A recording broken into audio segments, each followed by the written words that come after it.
¿a quién buscáis? Le respondieron, a Jesús Nazareno. Jesús le dijo, yo soy.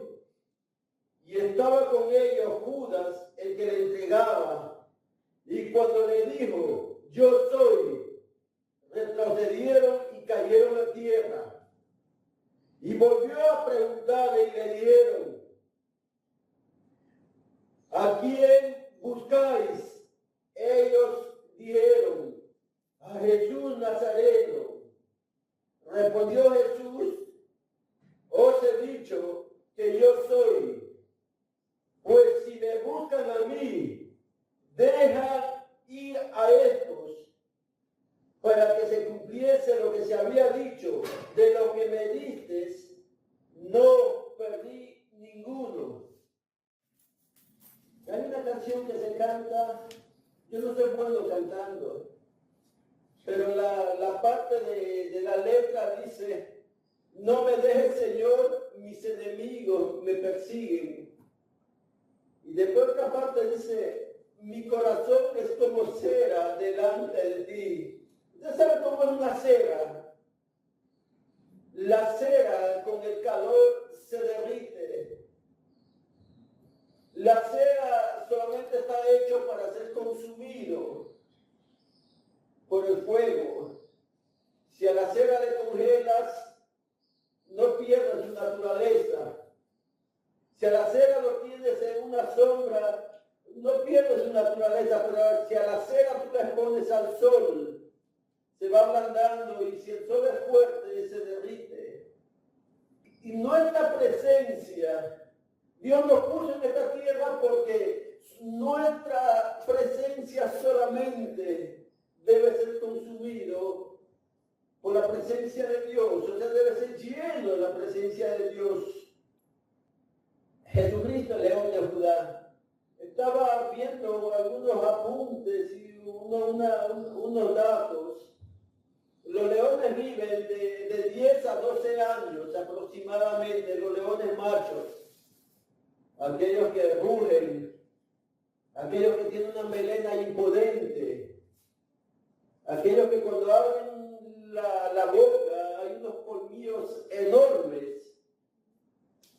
que lo llaman el rey de la selva porque siempre está imponiendo respeto, siempre está rugiendo, siempre está cuidando la manada, inclusive de otros leones jóvenes. Y los leones viven de 10 a 12 años, los machos. Pero las leonas viven un 40 hasta un 50% más que los leones machos. Los leones machos generalmente no cazan. Ellos difícilmente cazan y si cazan, generalmente cazan solos, se van a cazar algo. Y es raro que los leones machos se junten entre dos para cazar una presa, porque generalmente ellos cazan solos. Viven de 10 a 12 años, pero las hembras siempre cazan en manadas. Las leonas hembras se han acostumbrado a hacer tácticas de caza, rodean a la presa. Una de ellas dice en su idioma leonuda, ¿verdad? Yo lo voy a espantar por aquí, tú te pones por allá para que no se escapen aquí, y aquí se ponen unas 3 para atrapar cuando están corriendo al que corre más lento, a la más débil. Y cazan las leonas. Una vez que cazan, viene el león, mientras que están en el momento del clima de la caza, el león come un poco primero. Y después el león retrocede y empiezan a comer las leonas. Y las leonas después le dan a sus crías. Mientras tanto el león, cuando pasa eso, ellos están rugiendo, están atentos a ver quién viene a quitarle la comida y están cuidando. Después de eso, las leonas duermen, los cachorros juegan, algunas amamantan, las que están amamantando, y el león no puede dormir, despierto, velando a la manada. No duerme. En ese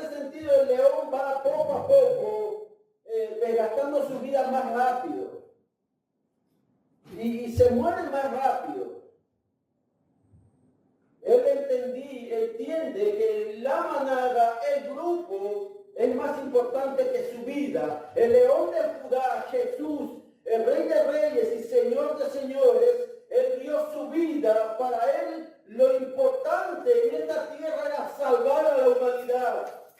No le importaba nada sino salvar, cuidar, proteger. Él decía, yo también voy a las ovejas perdidas de la casa de Israel, no solamente de la casa de Israel, sino de las otras naciones. En este viernes de dolor, miedo, incertidumbre y salvación, quiero decirles que Jesucristo dejó todo por nosotros, todo. Dejó su trono, no escatimó a ser igual a Dios, dice la Biblia. Jesucristo dejó, y cuando le decían, él decía, si yo quisiera, pido que vengan ángeles y me ayuden en este momento difícil. Si él hubiera querido, hubiera dicho, no quiero tomar esta copa y el huerto de Getsemaní, pero él lo hizo por amor, porque nos ama. Poderoso Jesús, Él no tenía necesidad, saben, nosotros sin Dios no somos nada, pero Dios sin nosotros sigue siendo Dios. Amén, aleluya. Él no cambia. Vive Dios, aleluya. Pero Él lo hizo por amor. Él lo hizo por amor. ¿Saben? Cuando Jesús, yo sé que el Viernes Santo, los viernes de Semana Santa, siempre uno nos centramos tanto en las 7 palabras de Jesús, pero podemos ver que en ese día, ese atardecer, ese amanecer, sucedieron cosas, muchas cosas increíbles.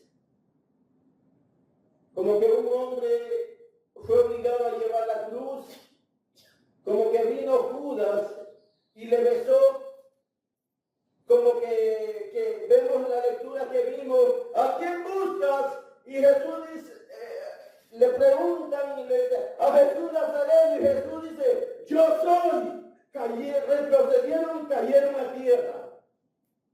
Cayeron a tierra, literalmente. Jesús le dice, si están buscando a Jesús, yo soy. Lleven entonces, pero deja libre a los discípulos, deja libre a estos. O sea que Jesús estaba preocupado que ninguno de sus discípulos, ninguno de los que le seguían se perdiera, ninguno. Él no decía que se pierda el que quiere. Jesús estaba pensando en cada uno de ellos. Hay un dato también interesante. Cuando Jesús está en la cruz, vamos a ver en Lucas 23:34, Jesús está en la cruz. La primera palabra que él pronuncia es la primera palabra que marca el inicio de su ministerio. Jesús vino a reconciliar a Dios con el hombre. Jesús vino como el camino, el puente, la puerta, el único mediador entre Dios y los hombres. Y Jesús estaba bien claro de lo que iba a hacer en esta tierra. ¿Cuántos tienen bien claro lo que vamos a hacer en esta tierra? Jesús estaba bien claro. Jesús empieza diciendo, los mensajes inclusive de Juan el Bautista, arrepentíos porque el reino de los cielos está cercano. Estaba hablando de arrepentimiento y perdón. Y Jesús en la cruz, lo primero que se empieza a hablar, dice, perdónalos porque no saben lo que hacen. O sea, Jesús quería, no importa si no pueda hablar las otras 6 palabras, pero él quería asegurarse de que todos los que están ahí sean perdonados. Él quería asegurarse de que estén salvos. Él no decía, él dejó eso para última hora. Él quería asegurarse literalmente que aún aquel que le azotó sea salvo, que aún aquel que le arrancó el pelo, lo tiró con una vara, dice la Biblia, le puso una corona de espina o se burló. Quería asegurarse de que estén perdonados. Perdónalos, Señor, porque no saben lo que hacen. Él estaba bien claro que tenía que ser el único mediador entre Dios y los hombres. Él no dejó ese aspecto de perdón y reconciliación para última hora.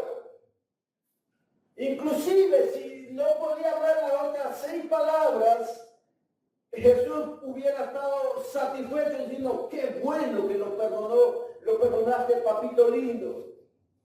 Qué bueno. ¿Saben? Jesús se aseguraba siempre que las personas puedan perdonar y pedir perdón. Jesús inclusive cuando le dice, Señor, enséñanos a orar. Jesús le dice, bien, prepárense ahora, lo voy a enseñar ahora, así se ora. Padre nuestro que estás en los cielos. Llegó cuando llega la parte que dice, perdona nuestras deudas, perdónanos como nosotros perdonamos a nuestros deudores.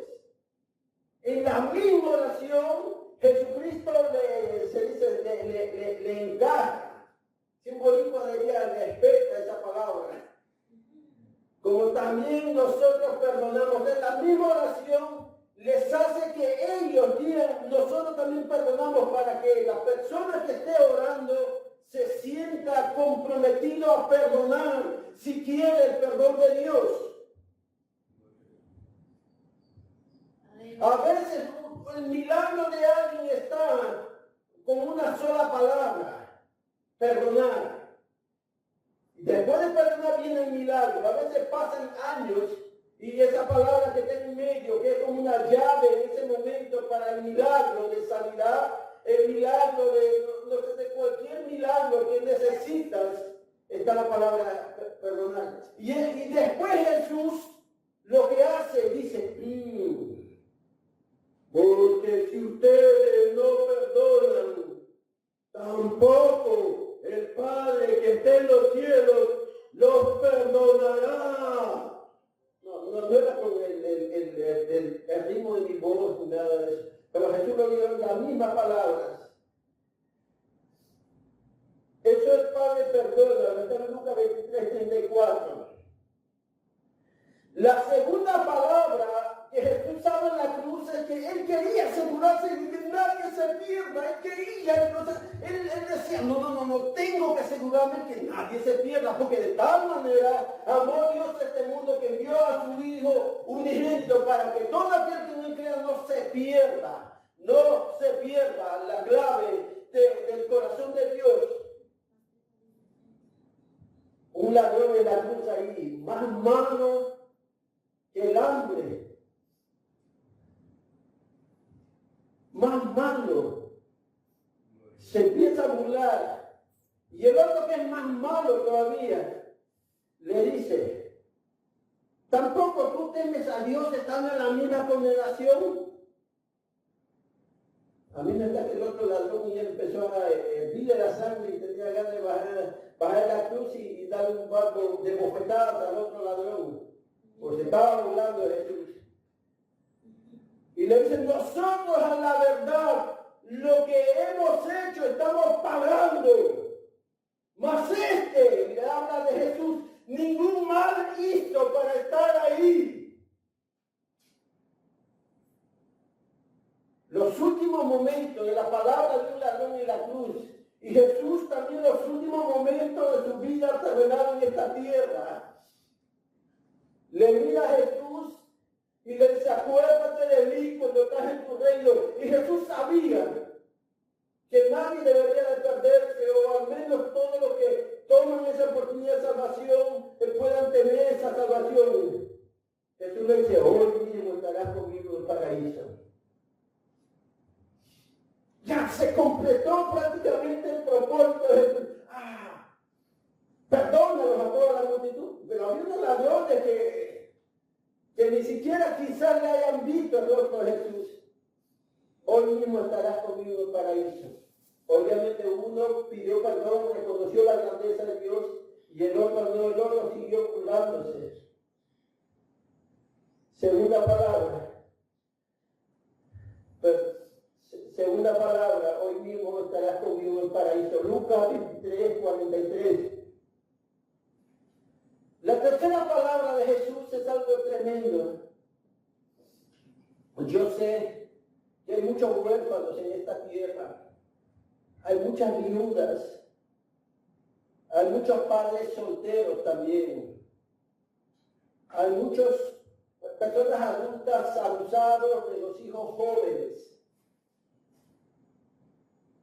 Yo sé que mucha gente se quedó sola o solo a causa de la enfermedad, del COVID, de algún cáncer, algo que sucedió en la familia. O quizás la ideología política dividió a la familia y esa persona queda sola. Quizás el fanatismo religioso también. ¿Saben que hay congregaciones no cristianas y a veces en alguna iglesia cristiana sucede esto? Estás expulsado de la iglesia. Cuando está expulsado nadie le habla. Ni su misma familia que congregaba juntos, que iban juntos, dejan de hablarlo. Jesús sabía que iba a dejar a su madre terrenal, a María, la que Dios usó para tomar forma de hombre, y que ella iba a quedar sola. Y Jesús se preocupa de poner y le dice, mujer, he aquí tu hijo, he aquí tu madre. Porque sabía del dolor que iba a tener María. Dios sabe del dolor que tú tienes. Por eso Dios ha puesto, a veces aunque no nos damos cuenta, pero siempre Dios ha puesto a alguien que nos ayuda, nos da la mano. A veces momentáneamente, a veces da años tras años dándonos la mano. Un predicador decía que el dolor más grande que pueda tener un ser humano lo produce otro ser humano. El dolor más grande que tiene un ser humano lo produce otro ser humano, pero Dios usa a otro ser humano, Dios lo usa para traer consuelo, restauración y edificación, porque Dios lo usa con su presencia, con la presencia de su Espíritu Santo. Los huérfanos consiguen alimento, aunque no están en un orfanatorio, a veces el vecino, quizás de mal humor, déjame darle de comer para que no se muera. Pero aún en medio de eso Dios está proveyendo a ese niño. Entonces cuenta mucho que una mujer pedía comida, tengo hambre, tengo mis hijos, y ella se arrodillaba a orar. El vecino inconverso, ateo, dice, no, déjame ponerle la comida en la ventana. Lo pone la comida en la ventana y ella empieza a gritar, a saltar y dice, gracias Señor, tú me has provisto la comida. Y el vecino se asoma y dice, jejeje, no fue Dios, fui yo. Ella dice, gracias Señor, gracias porque usaste a este inconverso para proveerme. Porque Dios usa inclusive a los que no tienen la Biblia dice a los cuervos van a ser de bendición en la obra de Dios. Bendito sea el Señor. Jesús se asegura de que su madre, que iba a tener tanto dolor, saben, a mí me preguntan, yo lo voy a ser sincero, a veces me preguntan, ¿tú eres feliz? Yo siempre contesto lo mismo. Y mi esposa sabe, no sé si le gusta la respuesta, pero le digo, desde que conocí al Señor yo soy feliz. Aprendí a no comer y a comer. Cuando empecé a servir al Señor, me acostumbré a dormir en las bancas de madera de iglesias, cuando iba a predicar pueblo por pueblo. O si no, era más cómodo a veces las bancas que tenían, las butacas que tenían un poco de fondo. A veces dormía en medio camino, en medio de la nieve, buscaba debajo de una piedra, un huequito ahí, me acostaba a dormir ahí, en lo que amanece para seguir caminando. A veces pasaba días sin comer y a veces había comida un montón que no podía ni comer. Entonces empecé a servir al Señor y yo era feliz. Y cada obstáculo que era, yo me reía porque decía, y esto no es nada. Más sufrió Jesús por mí. Él no tenía donde recortar la cabeza, pero yo tengo ahí en el camino un sitio donde pueda descansar. Y siempre le digo, yo soy feliz. Entonces, ¿te casaste? Sí. Pues necesitaba más emoción en mi vida. Porque las esposas complementan la felicidad de un varón. Las esposas son ayuda idónea o socias del mismo propósito de servir al Señor. Socias del mismo propósito de criar a los hijos. Socias del mismo propósito de bendecir a otros. Socias del mismo propósito de cuidar un hogar. Los dos tienen que tener la misma meta. Yo me siento bendecido por mi esposa. Me siento bendecido. Llevo 18 años, vamos para 19. Así que vamos a seguir adelante. Pero quiero decirles que estar casados o estar solteros, pero si tienes a Cristo tienes que ser feliz. Lo más triste y duro es para un hombre o una mujer casarse con alguien que no tiene la misma visión ni la misma meta. No tiene el mismo propósito. He conocido personas que se alistaban para ir a la iglesia mientras que su pareja se preparaba para irse a una fiesta. Y los hijos no sabían dónde ir. En la palabra cuarta de Jesús está en Marcos 15:34. Jesús dice, Dios mío, ¿por qué me has desamparado? Ahí nos muestra la naturaleza humana de Jesús. El ser humano, cuando le salen las cosas mal, siempre tiende a echar la culpa a alguien. Adán, ¿quién fue? Eva, ¿quién fue? La serpiente, ¿quién fue? No puedo echar la culpa al árbol. Siempre echamos la culpa a alguien. El ser humano es así. Siempre somos egocéntricos. La palabra, inclusive, hermano, es algo raro, que se supone que en la iglesia, las congregaciones del mundo, se practica el pedir perdón y el perdonar. Se debe practicar, porque debe ser un estilo de vida. Jesús lo enseñó cuando empezó el ministerio. Durante todo el ministerio a Pedro le decía, no, 70 veces 7 tiene que perdonar. Y hasta el final de su ministerio, cuando estaba en la cruz, perdonó. Se supone que en una iglesia cristiana tiene que haber eso, perdón. Miren, nosotros somos imperfectos.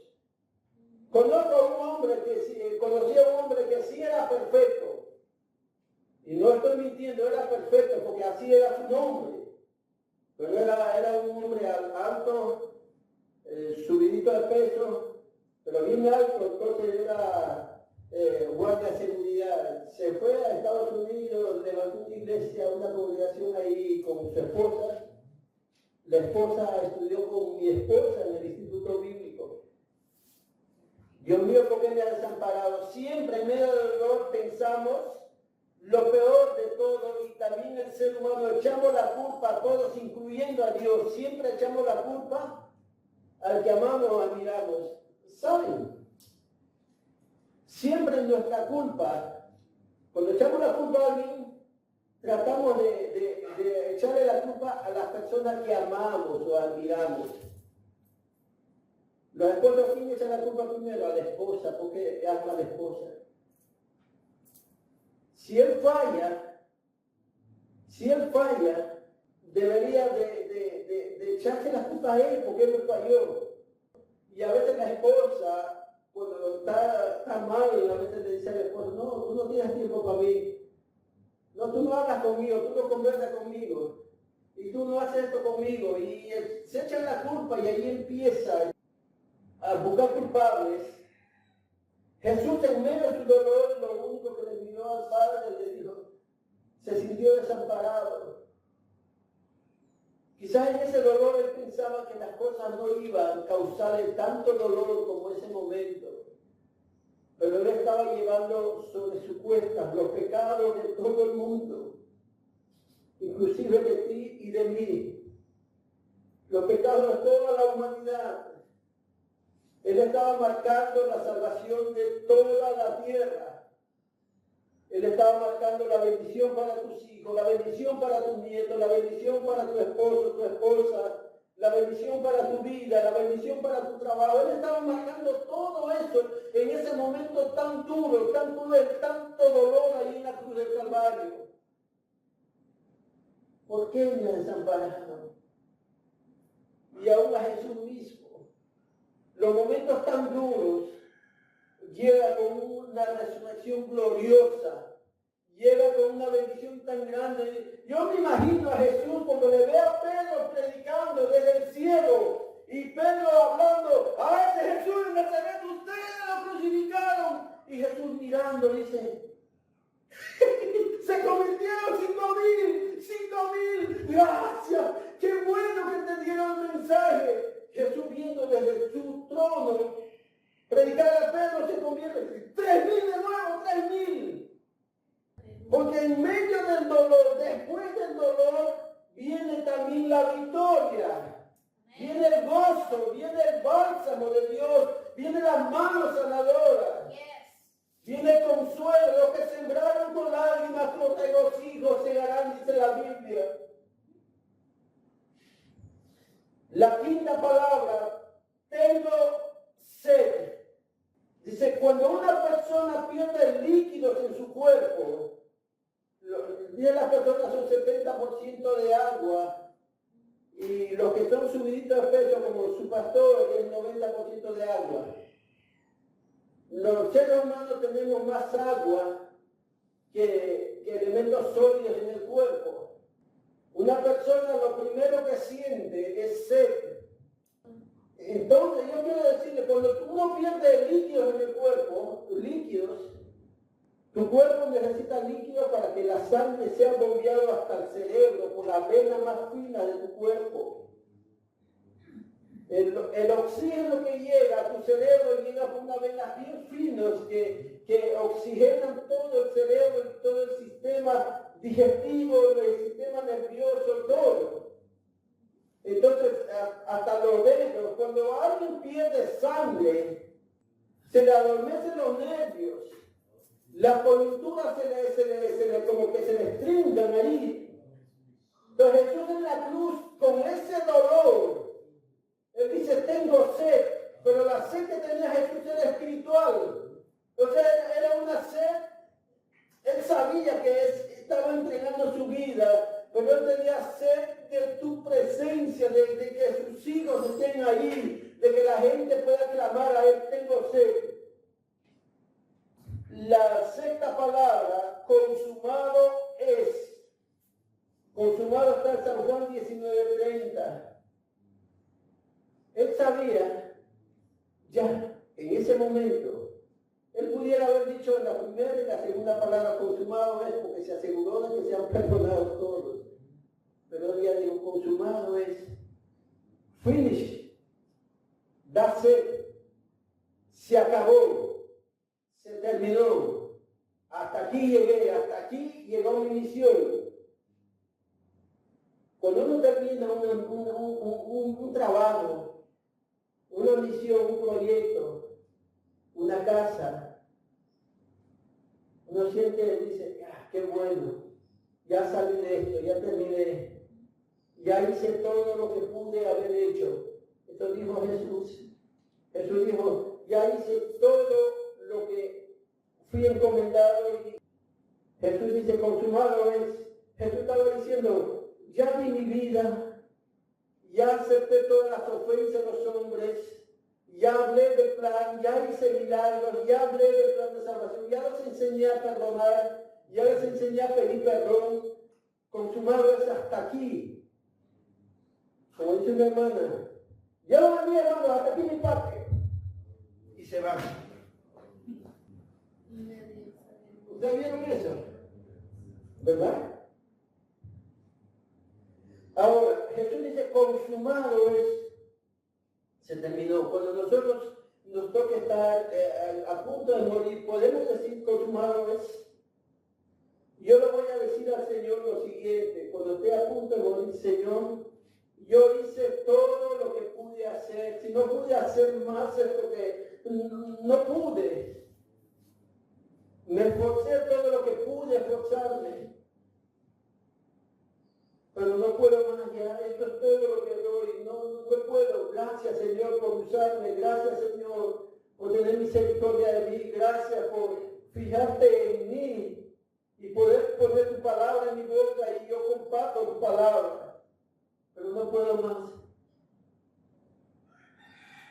A veces estoy tan agotado, a veces mi esposa me dice, Marco, ayúdame a hacer esto. Y yo estoy bien agotado, le digo, ya no puedo, no tengo fuerzas, no puedo. Pero se va a quedar para mañana, que se quede para mañana. No puedo. Eso no va a hacer que tú vivas un día más o que yo me muera un día más. Consumado es. ¿Qué le dirás al Señor cuando estés en el último momento? Y la número 7 dice la última palabra. En tus manos encomiendo mi espíritu. ¿Saben que hay gente que se encomienda y encomienda a sus hijos a algún ídolo? Yo consagraba a mi hijo a este Dios el que comía vudú. Yo consagro a mi hijo a esta virgen de tal sitio. Yo entrego a mi hijo en pacto por algún ídolo, una imagen, algún rito, alguna cosa. Lo más hermoso que el ser humano debe hacer es encomendar la vida de tus hijos a Dios. Encomendar tu vida, al final de tu vida, a Dios.